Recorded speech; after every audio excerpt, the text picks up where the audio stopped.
الحمدللہ رب العالمین والصلاة والسلام علی رسولہ محمد وعلی آلہ وصحبہ اجمعین اما بعد۔ جس مہینے سے ہم گزر رہے ہیں اس کی بے پناہ فضیلت اور اہمیت ہے۔ اس کا اندازہ اس سے لگا سکتے ہیں، حدیث قدسی میں آتا ہے کہ اللہ رب العزت والجلال فرما رہا ہے الا الصوم فإنہ لی وأنا اجزی بہ۔ روزہ میرے لیے ہے، ساری عبادتیں اللہ کے لیے، لیکن روزے کو بطور خصوصی اللہ نے اپنے لیے کہا کیونکہ اس میں ریاکاری کا زیادہ امکان نہیں ہے۔ پھر اللہ فرماتا ہے وَأَنَا أَجْزِي بِهِ، میں اس کا بدلہ دوں گا۔ ساری عبادتوں کا اجر و ثواب اللہ ہی دیتا ہے، لیکن یہاں تکریم تعظیم کے لیے اللہ نے کہا میں دوں گا۔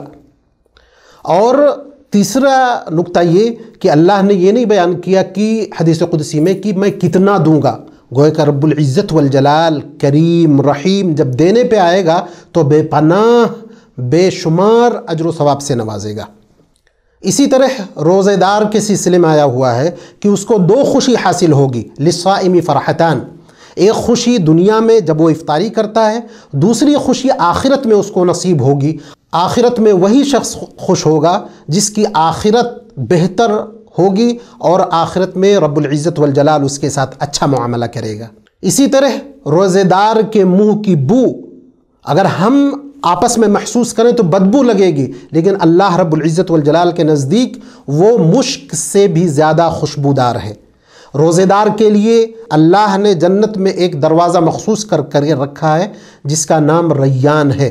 اسی طرح روزے کو جنہ کہا گیا، یعنی روزہ ڈھال ہے دنیا میں برائیوں سے رکنے میں، اور آخرت میں جہنم کی آگ سے روزہ ڈھال ہے۔ اسی طرح روزہ قیامت میں روزہ دار کے لیے سفارش کرے گا۔ حدیث میں آتا ہے فیشفعان، تو روزہ اور قرآن دونوں کی سفارش اللہ رب العزت والجلال قبول کرے گا۔ روزہ رکھنے سے اللہ رب العزت والجلال گزشتہ جو بندے کے گناہ ہوتے ہیں معاف کر دیتے ہیں۔ اللہ کے نبی جناب محمد رسول اللہ صلی اللہ علیہ وسلم نے ارشاد فرمایا من صام رمضان ایمانا واحتسابا غفر له ما تقدم من ذنبه، جو شخص رمضان کے روزے ایمان اور اجر و ثواب کی نیت سے رکھے گا، اللہ رب العزت والجلال اس کے پچھلے گناہ معاف کر دیں گے۔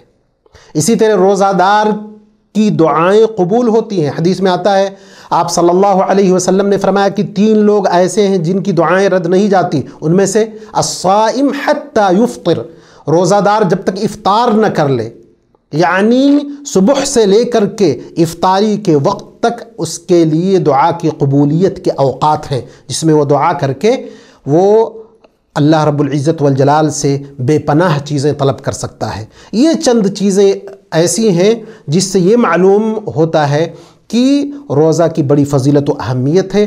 اس موقع کو ہم کو نہیں گنوانا چاہیے، اور جیسا کہ حدیث میں آتا ہے کہ وہ شخص بد نصیب ہے کہ رمضان کا مہینہ پائے اور اپنی بخشش اللہ سے نہ کرا لے۔ تو ہم کو بھی کوشش کرنا چاہیے کہ زیادہ سے زیادہ عبادتیں کریں، روزہ رکھیں، قرآن کی تلاوت کریں، تراویح کی نمازیں پڑھیں، اور جو بھی ممکن ہو اللہ کو راضی کرنے کے لیے کریں۔ یہ چند باتیں تھیں اس سلسلے میں۔ رب العزت والجلال سے دعا ہے کہ اللہ ہمیں روزہ رکھنے کی توفیق عطا فرمائے۔ اللہ رب العزت والجلال اس مبارک مہینے میں ہمیں کار خیر نیک اعمال کرنے کی توفیق بخشے، آمین۔ وآخر دعوانا الحمدللہ رب العالمین۔